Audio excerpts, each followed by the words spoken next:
Ram, Hare Ram, Ram Ram, Hare Hare, Hare Hare Krishna, Krishna, Hare Krishna, Krishna Krishna, Hare Hare Ram, Hare, Hare Hare Ram, Ram Ram, Ram, Hare Hare Ram, Hare Ram Ram, Hare Hare, Hare Krishna, Hare Hare Krishna, Ram, Krishna Hare Ram, Krishna, Ram Hare Ram, Hare, Hare Hare Krishna, Ram, Hare Krishna Ram, Krishna, Ram Ram, Hare Hare, Hare Krishna, Hare Krishna,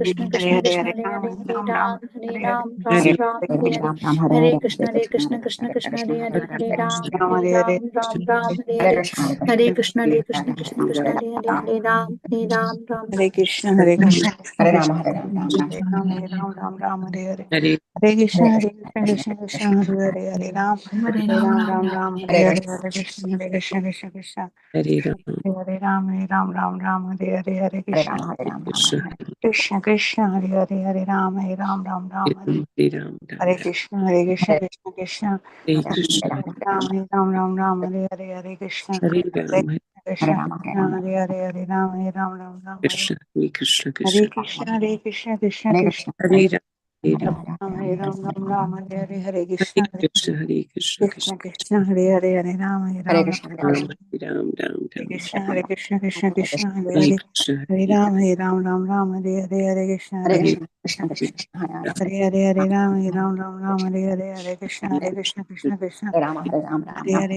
Krishna, Ram, Hare Ram, Ram Ram. Hare Krishna. Vansha kalpatarubhasya cha kripa sindhubhayavacha patitanam pavnebhyo vaishnavebhyo namo namaha. Ananta Koti Vaishnavrinda ki jai, Namacharya Srila Haridas Thakur ki jai. Prem se kaho Shri Krishna Chaitanya Prabhu Nityananda Sri Advaita Gadadhara Srivasada Gaura Bhakta Vrinda ki jai. Srila Prabhupada ki jai. All glories to the assembled deities. Please accept my humble obeisances. This is Aditi Devi Dasi from Canada, welcoming you, all of you, to Bhakti Sangha conference call this morning. I thank all of you for this attending this session this morning. Please forgive me for interrupting your ecstatic chanting. I would like to read the 10 offenses to the holy names which are to be avoided, written by Vyasadeva in Padma Purana. Number 1, to blaspheme the devotee who have to blaspheme the devotees who have dedicated their lives for propagating the holy name of the Lord. 2, to consider the names of demigods like Lord Shiva or Lord Brahma to be equal to or independent of the name of Lord Vishnu. 3, to disobey the orders of the spiritual master. 4, to blaspheme the Vedic scriptures or scriptures in the pursuance to the Vedic version. 5, to consider the glories of chanting Hare Krishna to be an imagination. 6, to give some interpretation to the holy name of the Lord. 7, to commit sinful activities on the strength of the holy name. 8, to consider the chanting of Hare Krishna as one of the auspicious ritualistic activities which are offered in the Vedas as fruitive activities, karma kanda. 9, to instruct a faithless person about the glories of the holy name. 10, to not have complete faith in the chanting of the holy name and to maintain material attachments even after understanding so many instructions on this matter. It is also an offense to be inattentive while chanting. Every devotee who claims to be Vaishnava must guard against these offenses in order to achieve the desired success, Krishna Prema. Once again, I thank everyone for joining Bhakti Sangha conference call this morning. Let us move to our next session, which is Srimad Bhagavatam class. I would request devotees to unmute themselves and introduce yourselves. Hare Krishna. Hare Krishna, Aditi Mataji, please accept my humble obeisances. All glories to Srila Prabhupada and Shri Guru and Shri Gauranga, and all the glories to the assembled devotees. This is Manjri Leela Devidasi from Naperville. Hare Krishna. Hare Krishna, Manjri Leela Devidasi, please accept my humble obeisances. Srila Prabhupada ki jai, Guru Maharaj ki jai. Thank you, Mataji, for all your services, and thank you, Mataji, for your association. Hare Krishna. Hare Hare Krishna, Krishna Aditi दीदी Mataji. माता जी दंडवत प्रणाम शिला प्रभुपाद की जय गुरु महाराज की जय प्रीतिदासी प्रसाद हरे Krishna Hare Krishna. Hare Krishna, Preeti Mataji, please accept my humble obeisances. Srila Prabhupada ki jai. Guru Maharaj ki jai. Thank you, Mataji, for joining every morning, and thank you for your association. Hare Krishna. Hare Krishna.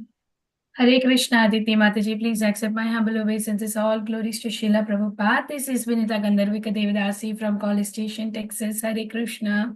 Hare Krishna, Vinita Gandharvika Mataji, please accept my humble obeisances. Srila Prabhupada ki jai, Guru Maharaj ki jai. Thank you for all your services, Mataji, and thank you for your association. Hare Krishna. Hare Krishna, Aditi Mataji, Dandavat Pranam to you and all the devotees. All glories to Prabhupada, all glories to Guru Maharaj, all glories to Ashramal devotee. This is Mohini Lakshmi from Detroit. Hare Krishna, Mohini Lakshmi Mataji, please accept my humble obeisances. Srila Prabhupada ki jai, Guru Maharaj ki jai. Thank you, Mataji, for joining this morning, and thank you for your association. Hare Krishna.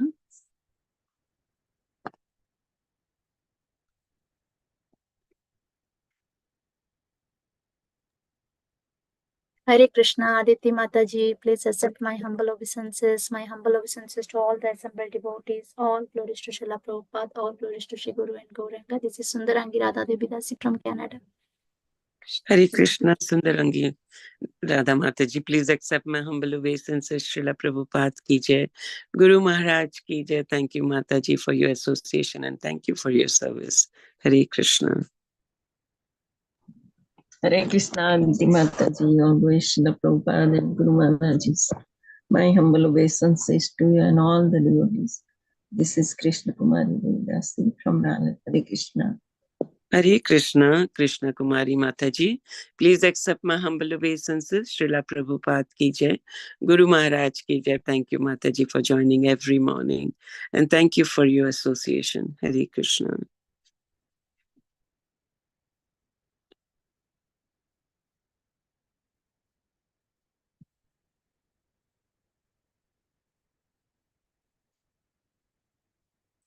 Hare Krishna. We are very fortunate to have His Holiness Sundar Chaitanya Goswami Maharaj this morning.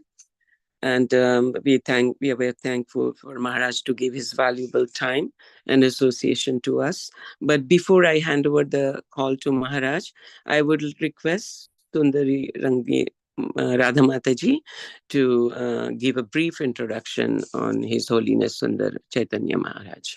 Thank you. Hare Krishna Mataji, thank you so much Mataji for giving me the opportunity to do the seva. Hare Krishna, dear devotees. Today we are so fortunate to have His Holiness Sundar Chaitanya Goswami Maharaj among all of us. Here is a brief introduction about Maharaj. Maharaj, among the senior most disciples of His Holiness Lokanath Swami Maharaj, is an international motivational speaker, leadership trainer, and a renowned youth preacher. He specializes in inspiring and empowering people to realize their true selves. As a keynote speaker, thousands of people have discovered a new light from his energetic workshop worldwide. He is basically from Mauritius, where he came in contact with ISKCON in 1982. In 1986, Maharaj joined the Brahmachari Ashram, dedicated his life to the mission from 1988 to 1992. He served as a Sankirtana leader in Mauritius. Maharaj has served as temple president in Mauritius and in Nagpur, India for several years. He travels to many countries and is very active in preaching Arvet, Noida, Delhi, Europe, Italy, England, France, Belgium, South Africa, Reunion Island. He has managed interfaith events, bringing together the communities of different religious faith in order to strengthen their faith and belief in God together. He has opened ISKCON preaching center all over the world. Maharaj Sundar Chaitanya Goswami Maharaj is popular for his outstanding lectures and seminars about the philosophy of Krishna consciousness with the expert hand in bhajan and kirtan. He has been instrumental in providing the teachings of Vedic scriptures, the Srimad Bhagavatam, Bhagavad Gita, for the past few years, and at present, Maharaj is a lecturer at the Vaishnava Institute of Higher Education in Sri Vrindavan Dham, India. He has also been an inspirational coordinator to various international level festivals in Mauritius.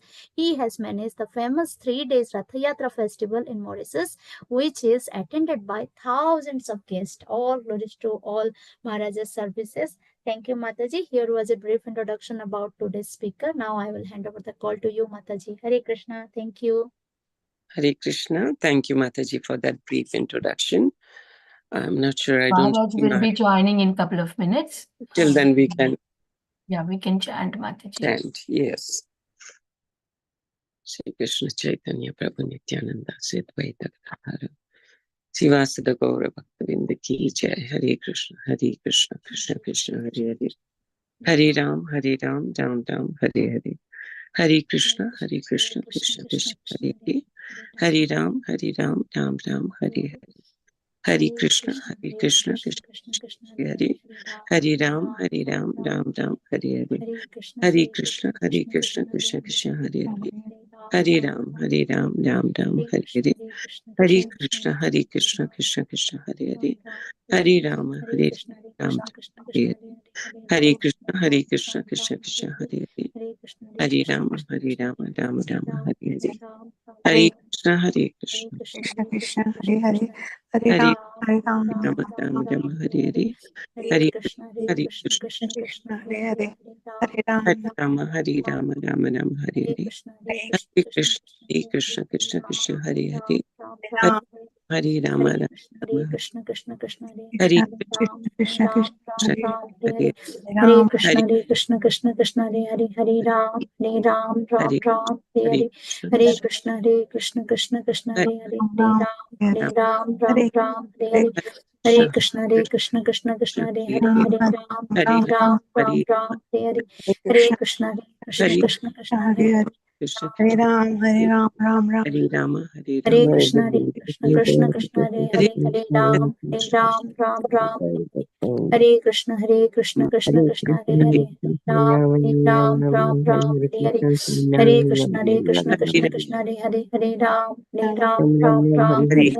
Hare Ram, Hare Krishna Krishna Krishna, Hare Ram, Hare Hare Krishna Krishna Krishna, Hare Hare Ram, Hare Hare Krishna Hare Krishna Krishna, Hare Ram, Hare Hare Hare Krishna Krishna Krishna, Hare Krishna, Hare Krishna, Hare Krishna, Hare Hare Ram, Hare Krishna, Ram, Hare Krishna, Hare Hare Rama, Hare Krishna. Dandavat Pranam, His Holiness Sundar Chaitanya Maharaj. Please accept my humble obeisances. Srila Prabhupada ki jai. Guru Maharaj ki jai. Thank you, Maharaj, for joining us, and thank you for giving your valuable time this morning. And Maharaj, today you will be enlightening us on Srimad Bhagavatam, Canto 7, Chapter 15, and verse 24. Over to you, Maharaj. Hare Krishna. Hare Krishna. Thank you so much, Mataji, and very, very grateful for inviting me to speak today on this transcendental literature, Srimad Bhagavatam. And yes, with also getting chance to associate with so many devotees over here. And this is maybe you would be showing the Bhagavatam sloka? Yes, Prabhuji.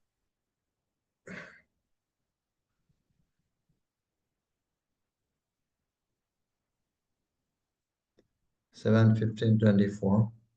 Yes.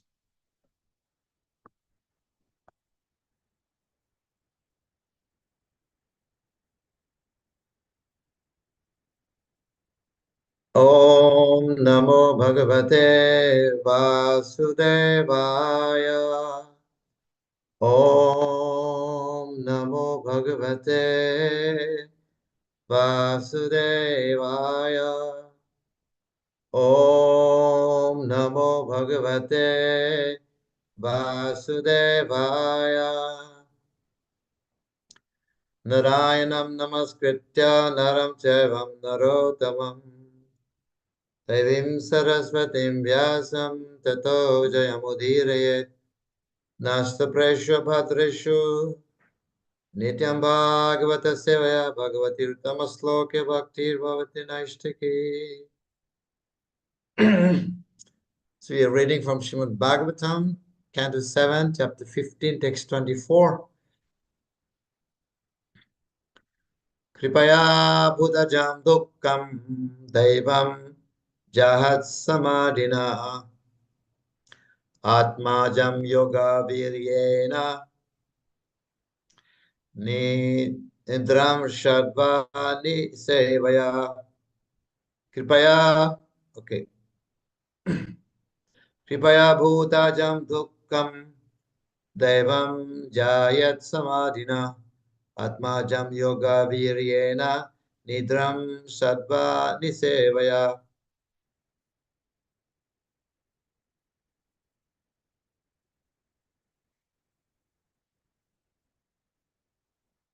Kripaya being merciful to all other entities.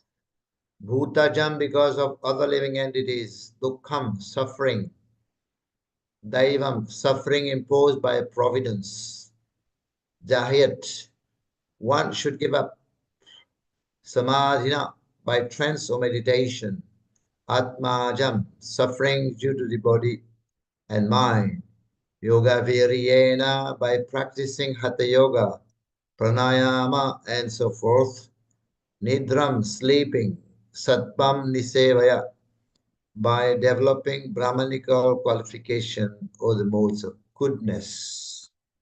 Translation. By good behavior and freedom from envy, one should counteract sufferings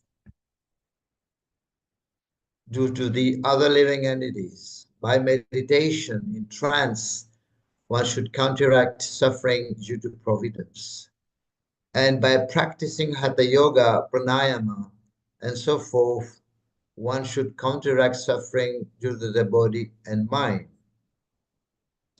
Similarly, by developing the modes of goodness, especially in regard to eating, one should conquer sleep.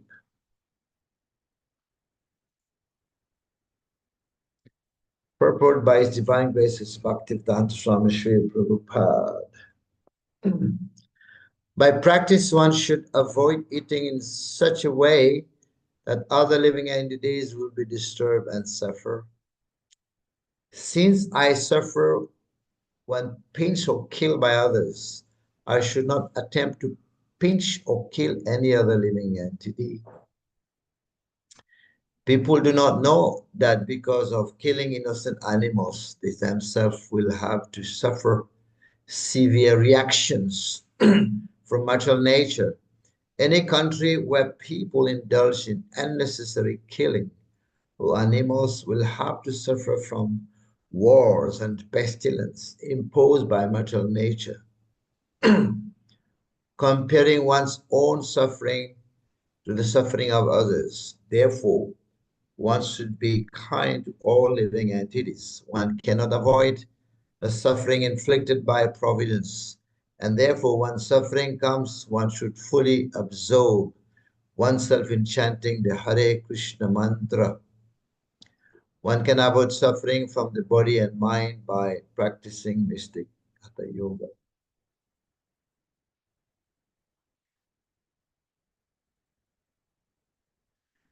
Om Jnana Timirandasya Jnanandjana Salakaya Chakshurun Miritam Yena Tasmai Shri Guruve Namaha.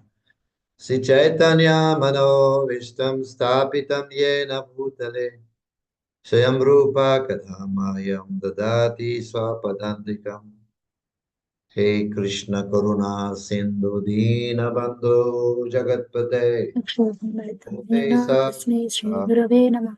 Pada Kanta Namastite Tapta Kanchana Gaurangi Radhe Vrindavaneshwari Vrishabhanu Sute Devi Pranamami Haripriye Vancha Kalpatarubhyascha Kripa Sindhubhyaiva cha Patitanam Pavanebhyo Vaishnavibhyo Namo Namaha. Jai Shri Krishna Chaitanya Prabhu Nityananda Shri Advaita Gadadhar Shivasari Gaur Bhakta Vrinda Hare Krishna Krishna Krishna Hare Hare Hare Rama Rama Rama Hare Hare. So this verse speaks about the karma, the reaction that one gets by killing animals, right? And how to also eradicate suffering. Suffering will always come by providence, by the modes. And it is said that one has the right to milk nature. Milking nature is allowed.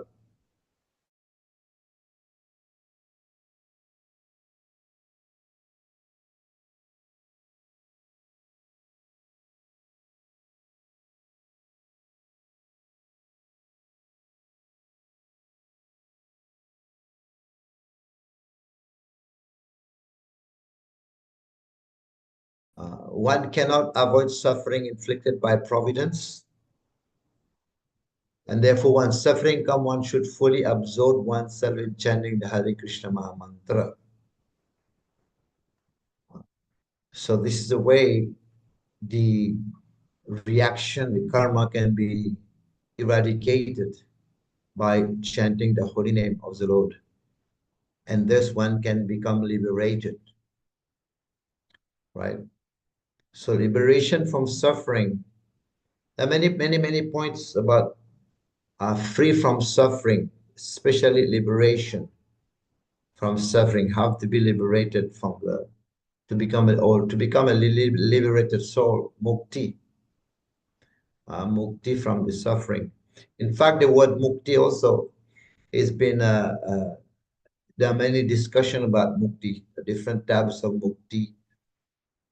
People different understand mukti in a different way, to become free from this world. Some people say liberation means a complete eradication of suffering. This is mukti. Some say, Mayavadi say, mukti means to achieve the Brahma Jyoti, right? And some say that liberation, mukti means to achieve the lotus feet of the Lord and to serve his lotus feet, right? So others saying that to attain, to merge into Brahman, into the controller, into the Ishvara, right? So this is mentioned in Bhagavatam, many places. But also liberation also mean the attainment, of the permanent form, of the eternal identity of the jiva. That's also liberation. Also jivan mukta. So after giving up this gross body, one can also attain the eternal body. After giving up this body, material body, one can attain liberation, achieving the spiritual body. That's also liberation. So achieving the spiritual identity as a servant, an allowed servant of the Lord. Because yes, that's the nature of the living entity also. So accepting that spiritual identity is known as liberation. That's one way of also explanation.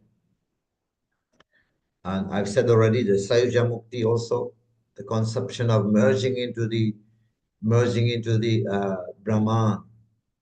It's called Sayuja Mukti. That's also liberation. But the original identity of the living entity is clearly understood. What is clearly understood? That the jiva, they attain the eternal position, pure service to Lord Krishna. That's a real liberation, which we speaks about. So stopping suffering, it is not fully a definition of mukti, right? To stop suffering is not necessarily a definition of mukti or liberation. So what is mukti is when we stop suffering, yes, then we have the symptom of bliss. We get the bliss, attainment of transcendent bliss. That is real mukti. Just stopping suffering is not a clear picture of mukti. That is mentioned in Bhagavatam, even in the Chandogya Upanishad. Chandogya Upanishad is mentioned that when the jiva attains mukti, elevates himself. This is from Chandogya Upanishad. Elevate himself from the subtle body. And then he attained a spiritual body, very brilliant and shining body in a spiritual world. This is from Chandogya Upanishad. It's mentioned that.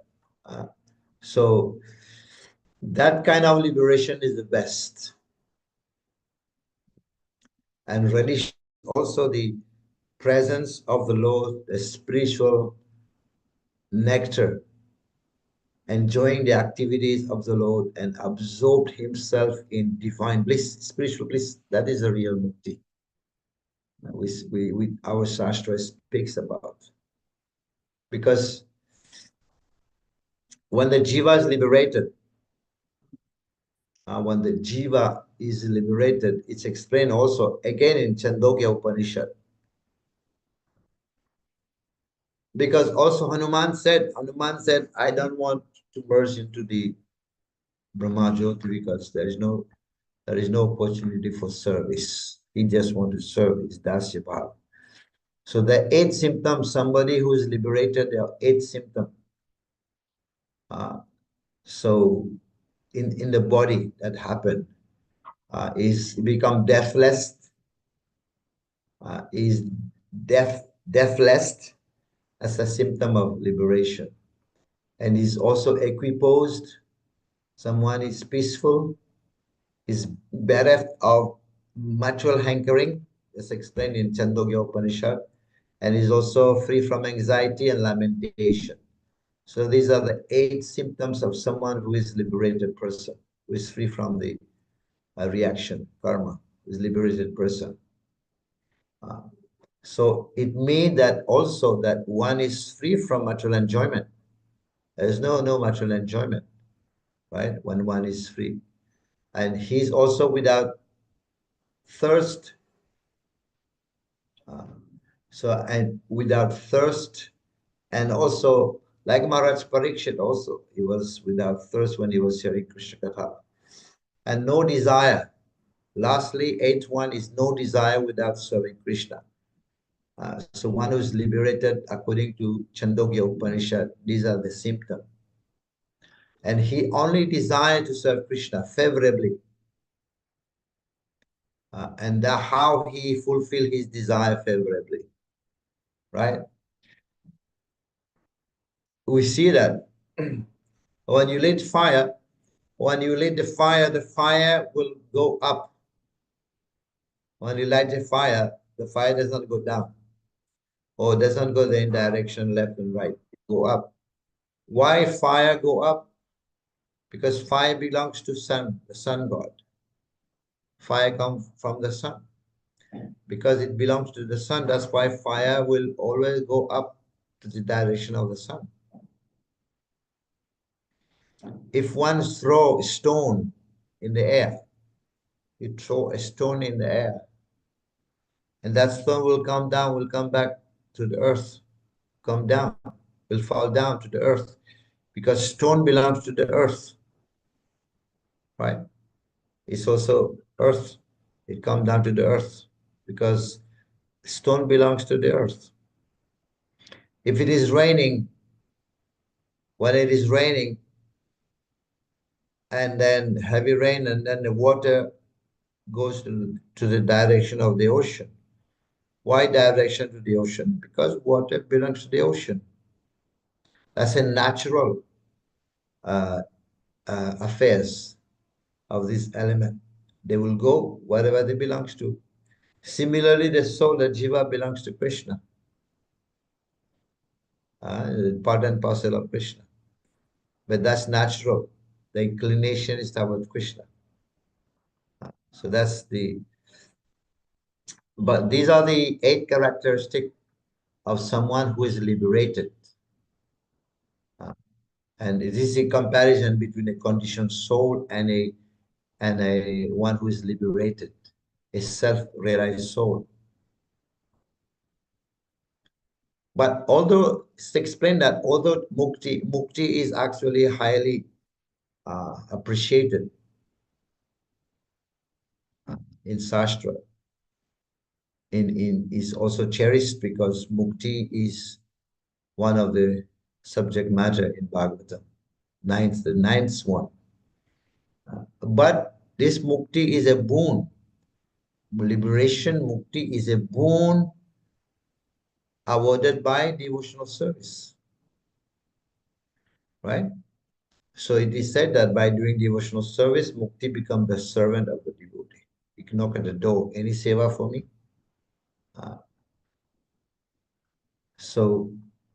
But mukti itself is not the goal, definitely.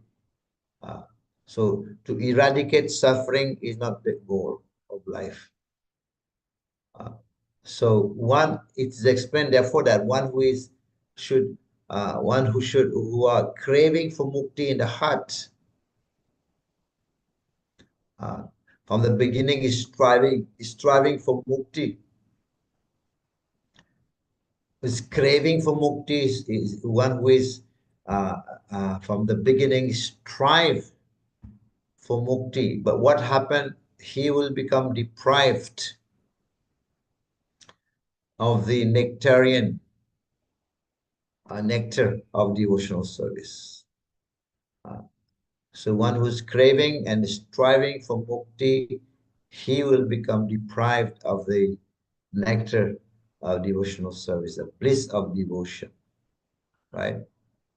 So, and also jnana, we also hear jnana and karma, which are 2 pots, jnana kanda, karma kanda, vishara bhanda. And even gyan also, and they have a gyan.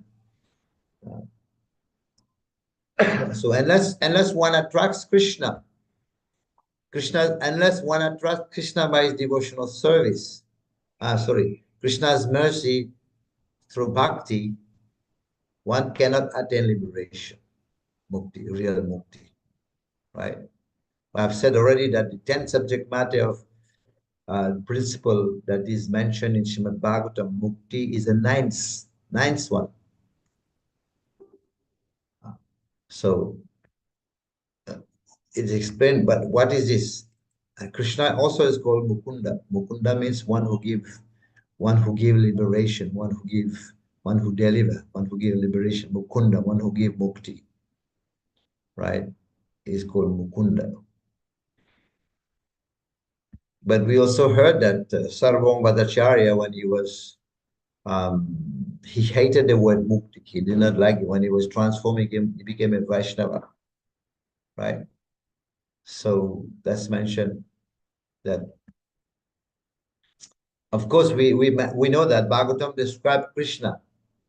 Bhagavatam is a shelter also. It's a shelter of the pure devotees. It gives shelter to the pure devotees, to those who completely surrender to him. Because Krishna is the embodiment, is a murti of all the highest spiritual abode, is the embodiment. So that's why people are surrendering to him.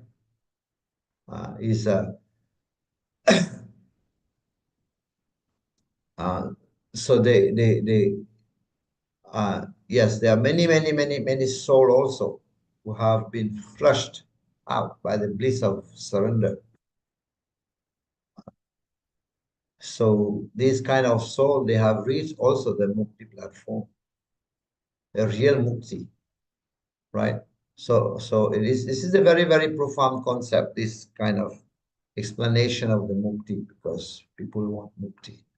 You see so many going to the Kumbh Mela just to wash out their sinful activity.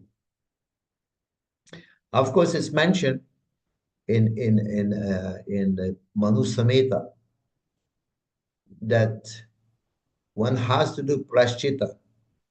Prashchita means there are different types of prashchita. One who is killed a brahmana, the prashchita is should serve a brahmana.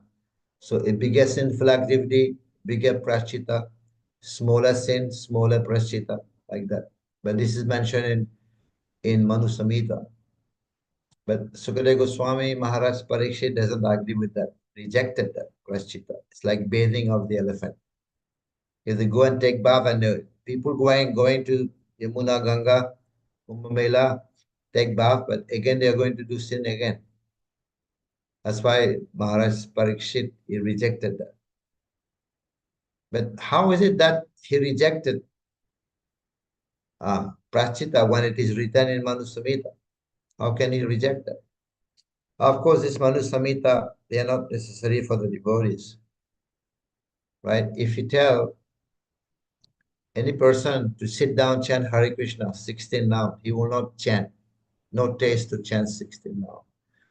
But you ask him to go to Kumbh Mela, immediately he will go. Why? Because that is fun also.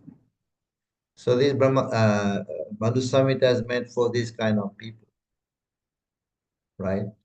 But real prashchita is when we chant Hare Krishna, Krishna Krishna, Hare Hare, Hare Ram, Ram Ram, Hare Hare. So these are the points here. And it is explained that even the Mayavadi's school, the personals of the Mayavadi school, they consider themselves liberated. And because they consider themselves liberated, then they call themselves Narayan. And because the intelligence is not purified, why the intelligence is not purified? Because they're not engaged in devotional service to Krishna. This is why they call themselves liberated soul. So this is this is because of jnana is there, speculative knowledge,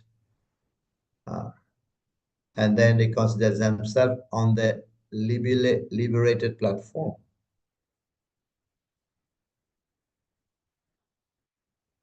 So yeah, even though they may be also conditioned, right? Because they are not on the platform of pure goodness, because their intelligence and consciousness are not purified. Their intelligence and consciousness are not purified by the engagement in devotional service, right? That's why it is contaminated over there. Now there is also the fruitive, the karmis, the jnanis, mystic yogas, the austerities are not proper means. These are not proper means to attain liberation, right? These are not proper means to attain liberation. So why I'm talking about it like that, because Prabhupada is saying to eradicate suffering, there is only one way. And chanting Hare Krishna, Krishna Krishna, Hare Hare, Hare Ram, Ram Ram, Hare Hare. There is no other way. Other process doesn't work. But the sages, great sages, they do not endeavor. They endeavor in devotional service, and those who endeavor for devotional service never pray, and they never pray for liberation. Why they never pray for liberation? Because Mukti herself humbly seek to render service to them. Mukti herself come knock at the door. Is there any service for me? You know, they come and serve the devotees. Mukti Devi. That's why the great sages never aspire for mukti. The devotees never aspire for mukti. So, like many great sages, like even Balvamangala Thakur in Krishna Karnamrit is saying that he was also impersonalist and he became Vaishnava. Right? So the Lord, I'm praying to your form, your divine form, because this form always appear in my heart. That is enough. We don't require to pray for the Purushartha, the four, the Dharma, Artha, Kama, Moksha. No need. Prayers to you, to your form, to your divine form is enough. And there's no requirement more to pray for the four goals, the Dharma, Artha, Kama, Moksha. No reason. Because why there is no reason? Because Mukti Devi herself is gratefully serving, humbly serving the devotees, is serving us. So Birmang Thakur is saying, Mukti is serving us. We also hear from the Muradastakam Baradevam Moksham Badimba Nacham Nyambrinaham Varishadapiya.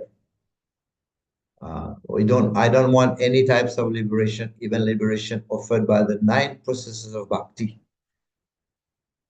Right? What I want is the form of Bal Gopal ever manifest in my heart. That's what he wants. The form of Bal Gopal ever manifest in my heart. Tata Prema Bhaktim Swakam Me Priyacha. That's what he's praying for. Right? So Mukti is waiting patiently with his folded hand and always ready to execute the wishes of the devotees. One time when the Brahmanas were discussing about the chanting of the holy name, the Prabhupada is mentioning how to eradicate suffering by chanting the holy name. Yes, the Brahmanas, they were telling Haridas Thakur that by chanting the holy name, our suffering can be eradicated and one can attain mukti. But Haridas Thakur, he objected. He said the goal of chanting is not to eradicate suffering. The goal of chanting is not to achieve mukti. He said the goal of chanting is to achieve Krishna Prem, not liberation. Liberation is byproduct. Automatic one will get liberation. But the goal of chanting, liberation and mukti and eradication of suffering that one can get by chanting in Namabhas. No, Namabhas like Ajamil, he chanted the holy name, not pure holy name, but he was chanting in Namabhas. He was calling for his son. He was not calling for God. This is called Namabhas. He's calling for something else. It's called Namabhas, a reflection. Right? Even in Namabhas, he got mukti. He was liberated from the grips of Yamaraj and Yamdutas. So by chanting in Namabhas, one can get that mukti and eradication of suffering. But goal of chanting the holy name is to achieve Krishna Prem. That's the main goal of chanting, to achieve Krishna Prem, not liberation, not eradication of suffering. Right? Of course, for the devotees, there are 2 types of mukti. Mukti means to be liberated. Yes, attaining one's swarup, attaining our spiritual body. This is mukti. Another types of mukti is even in this body. In this body, in this world, one can also be liberated. So, yeah, and the bodies of the Jivan Mukta, we call them Jivan Mukta. They are not controlled and owned by Maya. Yes. because the soul is so much immersed into the sublime bliss of the Lord. So this kind of person, such rare personalities actually attain mukti, real mukti, right? So, and as soon, even in his body, they can be liberated, jivan mukta. And as soon as they give up this body, they will also attain mukti and achieve the spiritual body in the spiritual world as a real mukti, right? So we have to understand that the goal of bhakti, the goal of chanting is not to eradicate suffering, right? The goal is to achieve Krishna prema, right? Of course, the Advaitavadi, the Mayavad, want to merge into the body of the Lord, right? So they want to merge into the body of the Lord, but that does not give rise to engage in service and ananda, real ananda. So the impersonalist Mayavadis and the demons, actually, the demons and the impersonalists, they attain. And the demons slain by the Lord, they absorb in Brahma Jyoti. The impersonalists and the demon killed by the Lord, they'll attain Brahma Jyoti, not the devotees. So, although the impersonalists, they meditate, they absorb themselves, Aham Brahmasmi, I am spirit soul. And they also say, Tattamasi, Aham Brahmasmi, although they cannot get absorbed in saying that Aham Brahmasmi, I am the spirit soul, but still they cannot attain the highest perfection, right? And attain the spiritual bodies. They cannot, although they get absorbed in Aham Brahmasmi, Tattamasi, meditating on a personal form of the Lord, but they do not attain the spiritual bodies.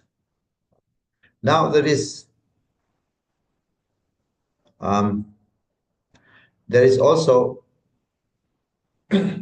why even after chanting, I'm coming to the negative side now. Why even after chanting, our offenses and the pap does not get eradicated. The suffering does not eradicate. It happened. Many times devotees telling me, Maharaj, we've been chanting for so many years, but still I don't see any change. Some people told me also, there's no difference, don't see any change, the bad habits still there. Of course, we have to give up the old bad habits in life. We have to give up the old bad habits as well as new bad habits, right? Why new bad habits? Because we have also committed many new habits while being in the movement as well, not necessarily before joining the movement. Yes, before joining the movement, there were many bad habits, but we also created many new bad habits while being in the movement. So meaning, therefore, we have to give up the old bad habits as well as the new bad habit. This is why there is impediment in the progress of bhakti. This is the reason. Many people ask me this question. Progress is very, very slow. So we have to give up the old bad habits as well as the new bad habits. New bad habits may be mobile phone, chanting Hare Krishna with mobile phone. This was not there before joining the movement. Maybe mobile phone was not there. Now we have joined the movement and now mobile phone is coming and we are looking at the mobile phone. These are many, many new bad habits which you have to give up. So of course there are unwanted habits. There are three causes. for the reactions, the pious activities, sinful activities, and then we also commit mistakes. They come from that. Even from pious activities, there is reaction. There is reaction because of also sinful activities. And also mistake. Sometimes we commit mistake while performing the worship, like there is seva aparad, also mistakes. Seva aparad, nama aparad, seva aparad, and Vaishnava aparad. Right? So, yes, we commit also, we also commit offenses to the holy name. In fact, offenses to the holy name is more difficult to eradicate. It's not easy. That's why we read these 10 offenses every day. Offenses to the holy name. There are 10 offenses. And these 10 offenses is not easy. It is not easily. No, it is automatically cleared by chanting or to get it out. Once the nama aparad has taken root, when the nama aparad has taken root in the heart, so that result of the nama aparad is very, very difficult to take out, to weed out, to remove. Very difficult. Once it is taken grips in the heart or taken the roots, the result of nama aparad would be very, very difficult to give up. In fact, when somebody commits sinful activity, offenses, what make the aparad vile? Vile, more dangerous. What makes it, which actually give punishment also. When we commit sinful activity, we get the punishment, reaction. It does not necessarily lies in the offenses itself, but it lies on the mentality in which one is committing the sin. Not necessarily on the sin itself, but on the mentality in which one commit the sin. Right? So, yeah, we know also that sinful activity committed willingly or unwillingly. Because sin committed willingly is more serious than sin committed unwillingly. Right? For example, accidental fall down, accidental offenses may be there, breaking the rule, or go away. Sometimes one may breaks a rule out of ignorance, did not know about out of ignorance, or because they are strongly influenced by Maya. That is one way of sinning, committing offenses. But others who commit offenses by being deviant, completely deviant mentality. And a person with duplicity, and a person who is selfish, or a person who is rebellious spirit, having a rebellious spirit. I said already, the nature, the offenses committed is serious, but more serious is the mentality in which the offense is committed. There's two categories. One by accident, but one who is having a deviant mentality, duplicity, selfishness, and with a rebellious mentality. There's also some honest mistakes. Somebody committed a mistake, offenses, but is honest, is more easily corrected, right? It is more easily corrected than the offenses committed by deviant mentality, by selfishness, by being rebellious. That is more difficult. So that's why it is said the severity of offenses or the reaction to offenses depend even more on the attitude which the people offending depend on the attitude than it does on this action of sin itself. Like we have the example of, we can give the example of what's that name? Muni, Brigu Muni. Yes, Brigu Muni.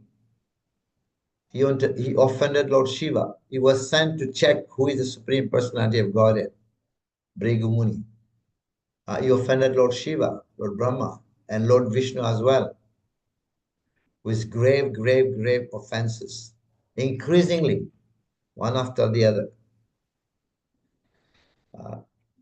But his motive, Brigu Muni's motive, was relatively innocent. He was innocent. Right? Why? Because he was simply making an experiment to determine which of the three Lord was supreme. Right? So which of the three Lord, Brahma, Vishnu, Mahesh, is supreme? So if his motive, if Bhrigu Muni's motive was due to enviousness, duplicity, or malice, we can say, and then his offenses would have been seen as much more serious, grave. But it was not like that, right? So, because the scriptures always praising the power. Scripture repeatedly praises the power of devotional service. The scriptures are always praising the power of devotional service. So in the case of Bhrigu Muni, what happened? He went. It was the sages were assembling. Yeah, they were all assembling there, and they wanted to know who is the Supreme Lord among the three, Brahma, Vishnu, Mahesh. So then they sent Bhrigu Muni to test the three, Brahma, Vishnu, Mahesh. And he came to Lord Shiva first, and Shiva saw him, and Lord Shiva is his brother. And he was happy to see Bhrigu Muni, and was embracing Bhrigu Muni, and Bhrigu Muni said, "Hey, please don't touch me, don't touch me. You're coming from, the body is not clean, ashes all over the body, it's contaminated, please don't touch me." And Lord Shiva became very, very angry. So this is physical. No, sorry, this is mental. Yeah. He mentally, he became angry, but his action was not shown. He just became angry at Lord Shiva. And Shiva was about to chase him, beat him, to kill him. So then he realized Shiva became upset, so he's not God. And then second he met Lord Brahmaji, and then, he did not pay obeisances to Brahma. Bhrigu Muni did not pay obeisances, and Brahmaji became angry. So became upset. Then Bhrigu Muni said that this is not also the Lord. And Bhrigu Muni went to Lord Vishnu, and without knocking, without informing them that he's coming, he just came and kicked Lord Vishnu on his chest, by foot. Boom. Even Lakshmi was shocked. Lakshmi Devi was there massaging the feet of Lord Vishnu. And Bhrigu Muni came and just kicked Vishnu on his chest. He wanted to test whether he's God or not. So instead, Vishnu said, "Oh, Bhrigu Muni, are you okay? Are you all right? Your foot is not hurt?" because my body chest is like stone, rough like stone. The foot did not get hurt, you know. So that was physical offense. Boom. So, yeah. So then, and then Bhrigu realized that, okay, he must be the Supreme Personality of God because he tolerated me. You know, God can tolerate. So, and then they realized the conclusion was Vishnu is the Supreme Personality of Godhead. Govindamadi Purusham Tamaham Bhajami. But sometimes another question also may come. Sometimes people, devotees say that why the effect of aparadha is very, very difficult to eradicate. You know, why that?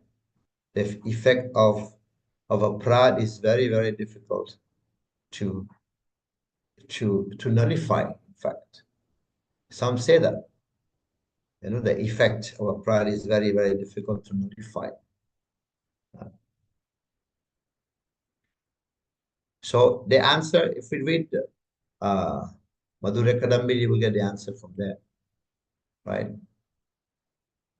But it depends how the holy name responds, how the holy name responds to those offenses,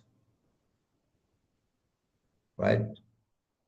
To the devotional service of the devotees, how the holy name responds to the offenses. There is no doubt, definitely, there is no doubt that holy name is pure. The holy name is pure devotion.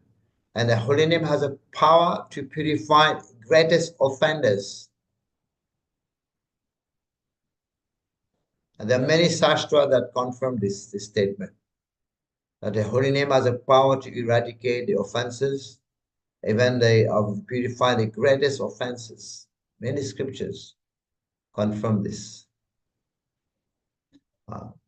Just by sharing the holy name, only once, even chandalas, you know, lowest people, lowest class of people are freed from material contamination. So, one time they were asked Mahaprabhu, was telling the devotees, you must serve the Vaishnavas. And the devotees are, who is a Vaishnava? And Mahaprabhu said, a Vaishnava is one who has chanted Hare Krishna even once. He's a Vaishnava. And Saganya said, one who has constantly chanting Hare Krishna is a Vaishnava. And the third year, Mahaprabhu said, one is a person is a Vaishnava just by seeing him will become enthused to chant Hare Krishna. 3 levels, right? So definitely the holy name has a power to eradicate. Even a Chandala can become a Vaishnava, right? But there is a mystery also. Sometimes, although the holy name has a power to neutralize all the offenses, the holy name has a power to neutralize all the aparadhas. But sometimes the holy name choose not to do it. So the Lord choose not to do it. For the holy name, Nama Prabhu we say, you know, choose not to do it, right? Because Lord is unhappy with the offenders, with the aparadhi. So now Prabhu does not empower them, right? Although he's so most merciful and complete form of the Lord. This is a complete form of the Nama, Harinam, right? It's complete. Now there could be a question. Is there any other process that can help if the holy name is not eradicating? No, that would be a great offensive question. This is offense of number 8, right? Offensive question, because we cannot consider the holy name to be one of the auspicious spiritual activities of the Vedas karma kanda. You know, there is no other way, definitely. Jnana and karma, if one think that jnana and karma has the equal footing with that of holy name, And that will be the 8 offenses. 8 offense to consider equal footing with karma and dhyana. So chanting Hare Krishna cannot be compared to be like the pious ritualistic ceremonies. Other ritual vow, practicing renunciation, sacrifices, tapasya cannot be compared to that. And now, then how will the devotees clear their offenses, clearing the aparadh or the eradication of the offenses or the suffering? How? Of course, the holy name is there. The holy name is there, being non-different from the Lord. The holy name is non-different from the Lord. Abhinatam nama namino. Nam namakari bahudam is sarva shakti. He has put all the energy into his holy name. It is independent. But no one can actually force the Lord to bestow. No one can force the Lord to bestow his mercy. But a sincere devotee can please the holy name. A sincere devotee can please the holy name and invoke the mercy of the holy name. Right? So devotees who have committed offenses must stop their misbehavior and with great faith to the Lord, take shelter and devotional service in the company of Vaishnavas. So the holy name, actually, the only measure, we can say, remedy, is to chant with the devotees, with pure devotees especially. Right? To chant with the pure devotees. This is how actually the remedy, the measure that can eradicate chanting with the pure devotees. Prabhupada is devotee. Together we chant. So, like that. So devotees, I mean, one example is given. Devotees are like the, in one sense, are like the servant of a rich king, wealthy king. It's an example, analogy. Devotee are like a servant of a wealthy king. Imagine there is a wealthy king, rich king. So when the servant of the king offending the king, when they offend, the servant offend the king, sometimes the king may neglect it. For some time, of course, not always. If the servant offend the king would neglect the servant for some time. Why for some time? In order to reform them, right? So this is a king's mercy. It is a king's mercy. So neglecting the servants, and then they fall into suffering, poverty, with all distresses. So why they suffer everything? They become like poor, kangal, you know. So like that. And then when they start to recall, start to remember the happiness they had before, you know, and the king's award was finally in a mood of humility, again, they surrender to the master, right? So like that. So when the king sees the servant sincerity, he regained his confidence like before. He regained his confidence in them. And then what he does, the king reinstate them with same privilege that they had before. The same privilege that they had enjoyed before. So at this point, all offenses are forgiven. So this example of the king is the same with the holy name, like that. You know, just to reform them, giving a lesson, right? So the holy name neglect them, like just like the king neglect them, and then forgive the offenders in the same way. By his neglect, offenders become spiritually important, definitely. So this is a way. But then later on, their joy in Krishna consciousness will also vanish because of offenses. The joy of Krishna consciousness will also vanish because of aparad. And they become like, they feel like orphan, they become orphan. While even living in the midst of devotees, one become orphan, right? So that's the point here. Although this may leave devotees feeling devastated sometimes when the holy name neglect. So the devotees feeling devastated. But those who actually continue their devotional service and take full responsibility for that, and not blaming, taking their own responsibility for that offenses and blaming no one else, and gradually he will increase, he will improve his life, right?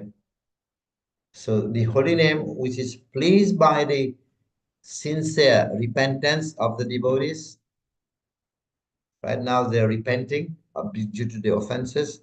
The holy name pleasing the sincere repentance and empower them to chant properly once more again.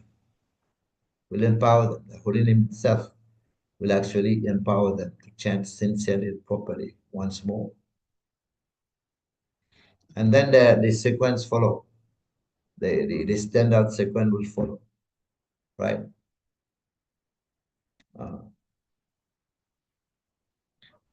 Prabhupada said one time, he said that one who actually accepts punishment, one who accepts the punishment as a reward, this is called transforming negative into positive, or adversity into opportunity.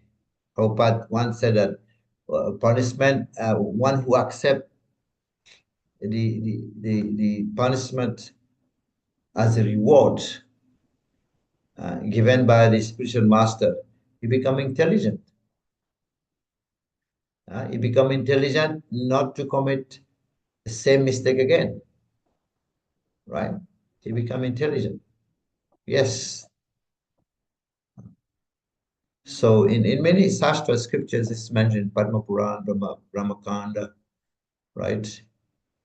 In Padma Puran is mentioned devotional service, the glories of devotional service. So, yeah. And even Vishwanath Chakravarti Thakur also explained. Vishwanath Chakravarti Thakur, he said that one actually hearing and chanting, this is from Vishwanath Chakravarti Thakur, he said, hearing and chanting bestow prema. But hearing and chanting bestowing prema. And he said that even though sometimes visiting holy places, like we go to Kumbh Mela, should bestow pure devotion, right? So although also remnants of the Lord, prasadam, bestow, benediction, the remnants, and the chanting, the holy places, the remnants should actually bestow freedom from material desires. But the holy name offenses, offenses of the holy name, it neutralized all these blessings, all these results. Right? I repeat again that going to the holy places, honoring prasadam should free one from material desires. But if one offending the holy name, and these offenses against the holy name, it will neutralize all these blessings, the other blessings. It's grave, offending the holy name, Nama Prad. So Yeah, if he's very, very offensive like that, offending the holy name, and then also later on, devotional service will appear like mundane, right, to the offender, right? If it is too strong, it will cause the offender to become inimical to Guru, to devotional service, and to the Lord himself. Yeah. If it is heinous, it's grave, very strong offenses. And that will also, the offender will become inimical to Guru, to devotional service, and to the Lord himself. We have the example of in the Chaitanya Charitamrita. We have the example of Ramachandra Puri. And what he was doing, he was instructing his spiritual master. Madhavana Puri is his spiritual master. He was instructing Madhavana Puri. He was instructing Madhavana Puri to meditate on Brahmajyoti. That was during the final time of his Guru. Guru was about to leave the planet. So he was instructing his Guru to meditate on Brahmajyoti. And what has happened, that offenses has deprived Ramachandra Puri of devotional service, right?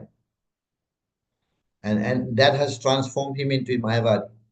He became a Mayavadi, right? It's all due to offenses. So that has deprived Madhavana Puri of devotional service and was transformed him into a Mayavadi. So he became against, antagonistic, we can say, to Lord Vishnu. And whenever he was visiting Jagannath Puri, Ramachandra Puri, whenever he would be visiting Jagannath Puri, would go to Jagannath Puri, and he has the habits to criticize Chaitanya Mahaprabhu. He criticizing the Mahaprabhu's standard of sannyas. This is all due to offenses, right? And then what the devotees there do? They all cursed him. They have all cursed Ramachandra Puri, and they banished him from their company there. He was always coming, but they banished him because he was offending Chaitanya Mahaprabhu. What he would do, Ramachandra Puri, sometime he would encourage Mahaprabhu to eat more. He would serve Mahaprabhu more and more and more. He said, take more, take more. And then he would criticize him. What kind of sannyasi is this? So much he is eating. But he was himself was giving Mahaprabhu so much to eat. And then at the end he would offend Mahaprabhu. And when he would be seeing ants, there were many ants going. And he say, see, he's eating sweets, so much sweets. And what kind of sannyasi? So now, finally, what can save us? What can save us from committing offenses, especially to the holy name, to Vaishnava? What can save us? It is definitely the quality of sincerity of the devotee. So continue to maintain faith in Krishna, devotional service, the holy name, and do not fall from the path. So there's a way devotees can protect himself, their faith, from the offenses, right? Association of devotees, pure devotees, especially also association can protect devotees' faith from the forest, from the fire of offenses, right? There is no other means, only the holy name, association of devotees. So, because at time, the same principle of devotional service, when we come to Krishna consciousness, in the beginning, we find it easy, and he was slowly eradicating the suffering. But the same process now we find it difficult, right? Beginning we find it easy, was easy.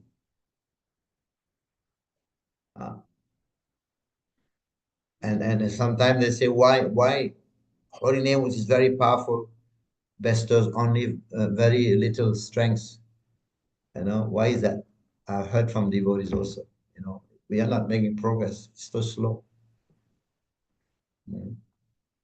Because those offenses, those committing offenses, especially to the holy name, the Vaishnavas, and the holy name neglect them, and that they lose a taste for chanting, and then they lose a taste for devotional service.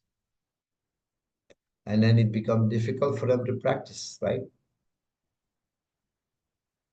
And they don't enjoy the reciprocation from the practice of bhakti. They don't enjoy that. And they are actually deprived of the full potency of the sadhana of practice. And for this reason, the Vaishnavas, the devotees who have committed offenses, they don't get taste or strength for their devotional service. There is no taste, there's no strength. It's like a fever. It's like a fever. If you have a fever, during the high fever, a person cannot eat, right?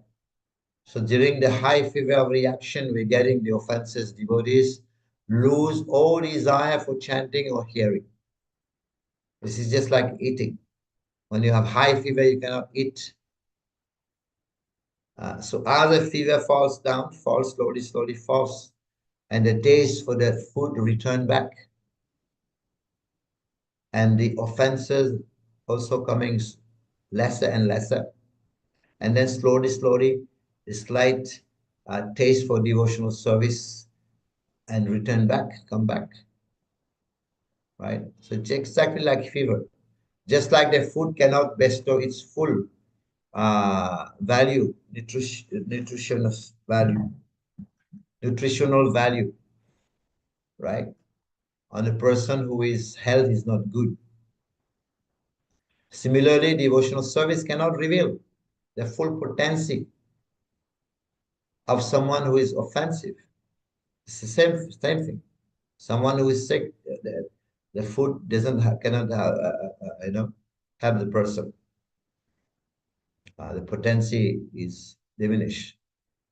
So similarly, one who is committing offenses, the full potency, of the effect of holy name doesn't work. Only spiritual diet, of course, prasadam, and the medicine of chanting the holy name and hearing can cure the devotee's fever. Yeah, only prasadam, diet, and medicine, the chanting of the holy name can actually cure the devotee's condition of fever. Right? So that's explained. And then now, last part is what about those devotees who do not make any effort to rectify the offense? Sometimes some devotees, they commit offenses, but they do not make any effort to rectify their offenses. This is a poison, and that poison affects polluting the mind. Polluting the mind. So because also there are arrogance, sometimes there is arrogance, transform this person into chronic offenders, and they become more offended. The arrogance become more aparadis, just like Ramachandra Puri, right? And then they start to criticize devotees for the smallest fault. They'll criticize the devotees, and they'll also criticize the process. And then what happened at the end? They would approve their own Bhakti Lata beach. Bhakti Lata. They would approve their own kripa devotional service, but that become chronic. And then they will take shelter of concocted knowledge, offensive philosophers. And they become like a thorns, in the side of the Vaishnavas, thorns like that. So, yes, this is what happened to those who do not make any effort to rectify their offenses. And then what happened? The seed fructifies. the seed of offenses will fructify into their friend pairs with whom they associate, and that will also spread, uh, will fructify in also in their guru and other senior Vaishnavas, and finally they will start criticizing the Supreme Personality of Godhead. Shastra says wherever they go, they will be having hellish atmosphere, that kind of people. So this is why Krishnadas Kaviraj, he gave that example of Ramachandra Puri criticizing the Lord with his comment. And the devotees consider Ramachandra Puri to be like a burden. He was a burden in a head, right? So then in Jagannath Puri, when he left, everybody was happy. Everyone were extremely happy, as if a great stone burden has suddenly fallen from their heads to the ground. This is how they were feeling. If the spiritual master rejects someone, one so fallen, like Ramachandra Puri, committing offenses even to the Supreme Lord, so fallen. So yeah, this is how those who actually Vaishnavas, especially those offenders who are too arrogant to take shelter with devotees, become blind by material desires and fall into the ditch. So soon perish and disappear from the society of devotees. But those offenders who humble themselves, they are saved. They're tolerating the pain, the result from their offenses, and faithfully chant in the company of the devotees. This is the come back only because of the holy name. And their sincerity, it gradually shows the mercy of the Lord, and then reinvest the chanting with potency, like that. And bit by bit, slowly, these devotees again taste bliss. Gradually, the anarthas, the desires are removed, and little by little, ignorance and the mode of passion evaporates, goes away. Right? And finally, once again, the path of prema comes back again. Right? It comes back again. Yes. Well, one time, last point I want to make, one time Prabhupada, somebody asked Prabhupada, very interestingly, what happened? Question was, when Prabhupada, whether the fall down of devotees meant that they did not want to love Krishna. Does that mean that they did not want to love Krishna? And Prabhupada replied nicely, he said, no. All living entities have free will. If they remain in the service, it is because they want to love Krishna. If they leave his service, it is because they no longer want to love Krishna. So easy. So that's why offenseless chanting means devotees will experience ecstasy. If there is no ecstasy while chanting, then devotees may assume that chanting is offensive. So many points like that, which actually Prabhupada was also very fond of quoting beautiful verse. Ashahmanu grihinami harishita dhana sanai. Right. So he would say that sometimes devotees, there are two ways of falling down. Sometimes the Lord wants them to fall down. Right. This is a desire of the Lord. Like if I specially favor someone, then what the Lord do, he deprived himself of his wealth. And then his family members will reject him because he has become poverty-stricken and abandon him. And in this way, he will suffer one distress after the other. But that kind of mercy of the Lord, this is to bring the devotees closer to him. It does this. So here, thank you.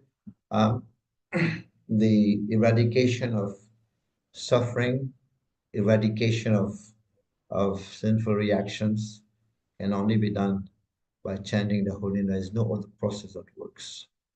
Hare Krishna. Thank you very much. Haribol. Thank you for your all attention in this class. And Hare Krishna Maharaj. Please accept my humble obeisances. Thank you so much, Maharaj. A very wonderful class. Telling about, I think you started with Kumbh Mela, like what is the reference means, like why we should go for Kumbh Mela. Even Prabhupada also has told that one has to go to Kumbh Mela not to eradicate the sins, but to give a association to the devotees over there and take their association also. So, and then you said nicely about the holy names, like the positives and the negatives. Yes, of course, we always think even after chanting for a long time, we feel that we are not progressing at all. And as you said that when we do some aparatha, then we'll have to repent from inside. So that's what even we see in the case, like when Parikshit Maharaj asks at the end of the fifth canto, right? So like, so it's like elephant bathing. So one chants and doing the aparatha also. So then what is a real atonement? So that's how the chapter goes on. So thank you so much, Maharaj, giving us all those points. And dear devotees, do you have any questions or realizations?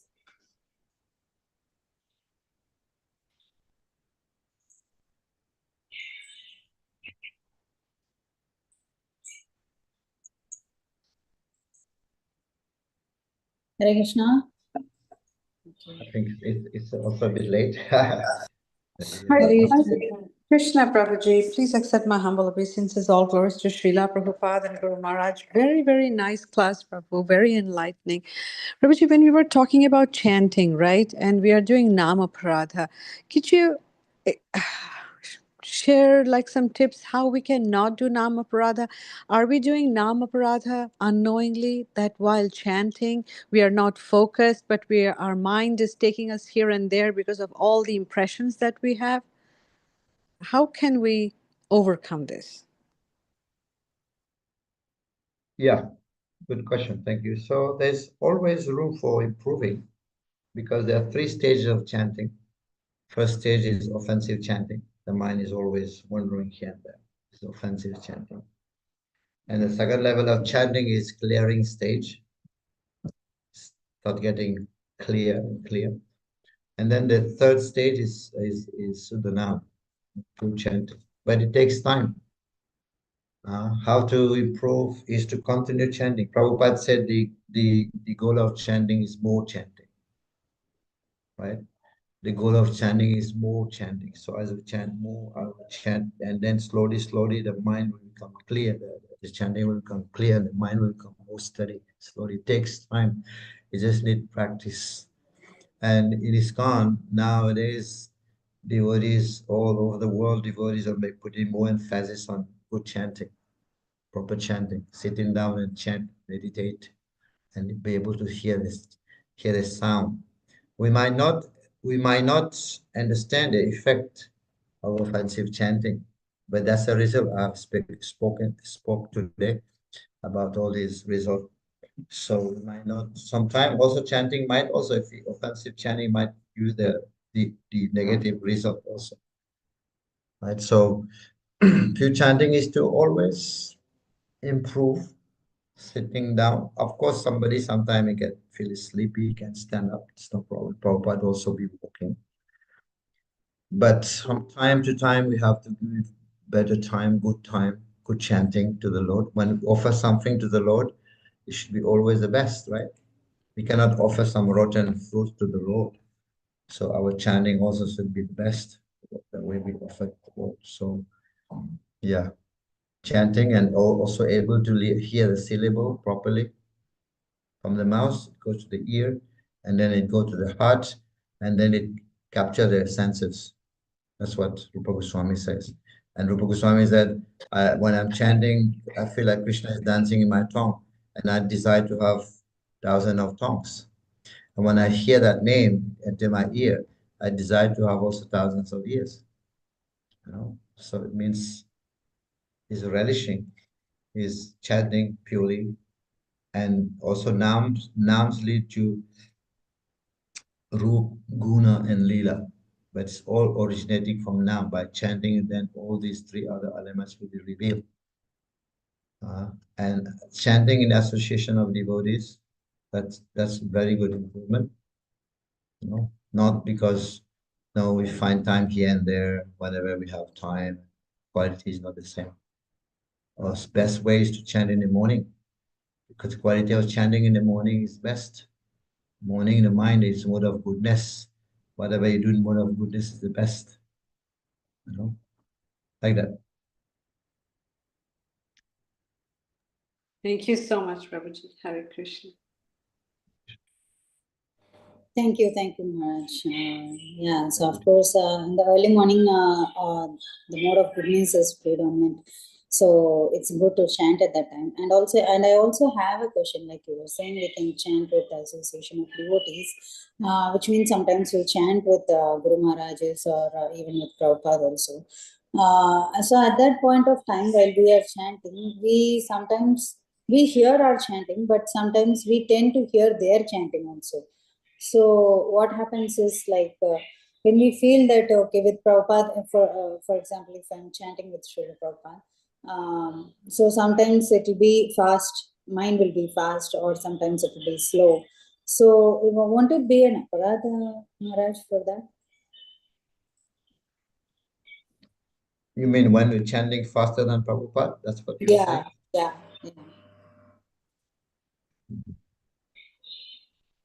Yes, Maharaj.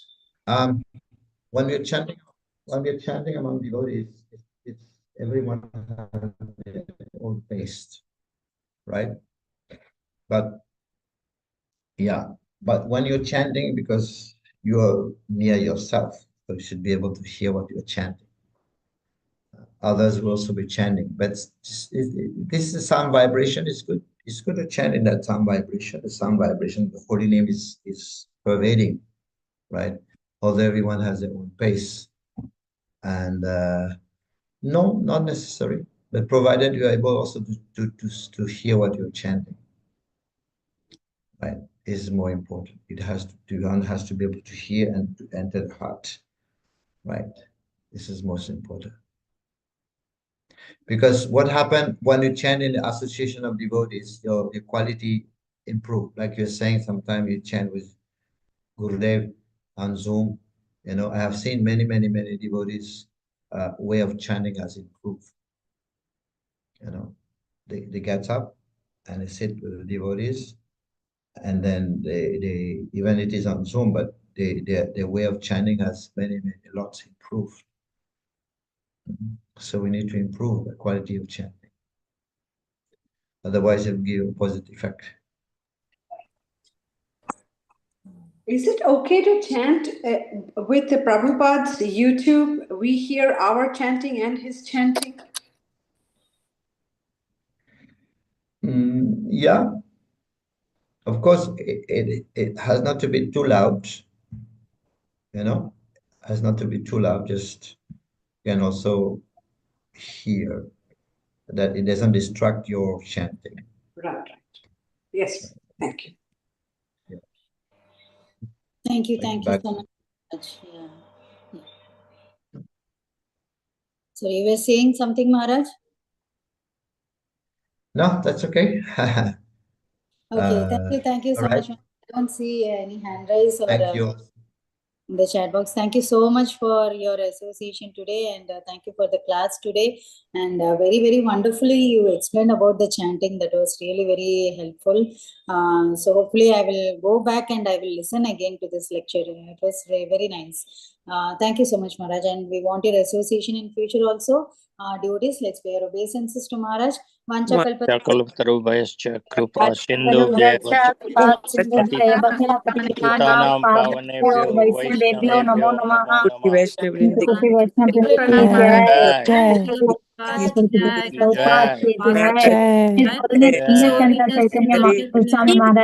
Jai. Radhe Radhe.